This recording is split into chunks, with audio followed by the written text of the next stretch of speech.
talked a little bit before the game about managing pace. Obviously, Washington's one of those teams that wants to play faster. Yeah.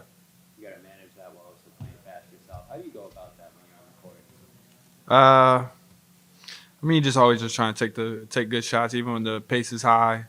You know, you never want to force, and obviously you just got to be aware they shoot a lot of sometimes crazy shots, but they're capable of hitting them. So you just got to pick up points and just forcing them into tough shots. How do you decide when to go full court? It looked like you were doing it right away when you got in the game today. It's a field thing, but I feel like for the most part though, I'm try to pick up the guard. If I'm guarding the person handling it, then I always try to, especially on dead ball situations or something like that. So it just sets a tone and kind of makes them take a while to get into their offense. So That's not something Joe tells you to do. um, no, I kind of just do it, and then they encourage me to do it.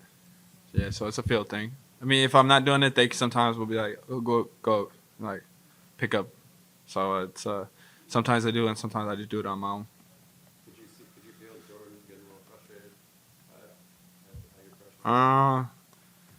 I'm not sure. I mean, I know he pointed at me when he like tripped me, stepped on my foot. Good move, but obviously, if you're gonna do something like that, maybe you getting under somebody's skin a little bit. So, but I just try to make things tough. Obviously, he's a tough shot maker. He'll take a lot of them, and he hits tough ones. So I just try to make it as hard as possible. Joe was just saying he appreciates your ability to take some of the pressure off, like Jalen and Drew, who have high responsibility as a defense for them. Do you kind of think about those things, and how do you kind of put them in your I mean, I really want to be known as a two-way player. People like to. Sometimes I see things that say I'm a defensive liability, and it irks me. And every game I go out and I try to prove that narrative wrong. And me trying to be a complete two-way player is something I'm always going to try to strive to be. If I can be known as an elite on-ball player and an elite offensive player, then yeah, that's a big goal of mine.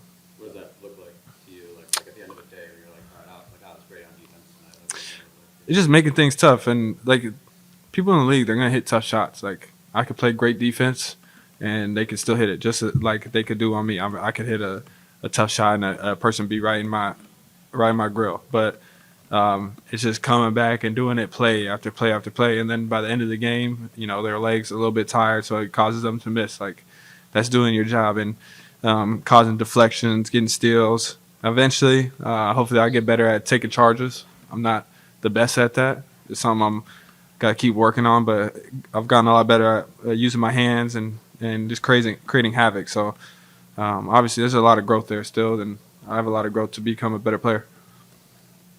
How do you get better at taking charges? I think it's an art to it. It's timing. Sometimes I'm not the best. I don't want to say you flop on it. I'm not the best at like selling things, even offensively. Like I don't really just draw fouls as well, and some of it can be a little bit of an acting show. But I feel like it's just the timing of it, taking it in the chest, squaring them. But it's like I said, it's an area I can definitely get better at, and if I can use that, then it just adds to another layer to the defensive game. Hey, Jimmy, so we saw you here at Payton's 1041 performance shoot for some games. Yep. Just wondering if there's some time with the brand, or is this like a friendship on a team? We're in the works of something, so it's something exciting. Could eventually come out here soon. I love the shoe though. I'm very big fan of it, and a lot of people should try it. They would. It's very comfortable, has good energy to it, good bounce. So I'm not just wearing it because he's obviously a really good friend of mine. He's put a lot of time and effort and money into it, and he's definitely has something really nice. Thank you guys.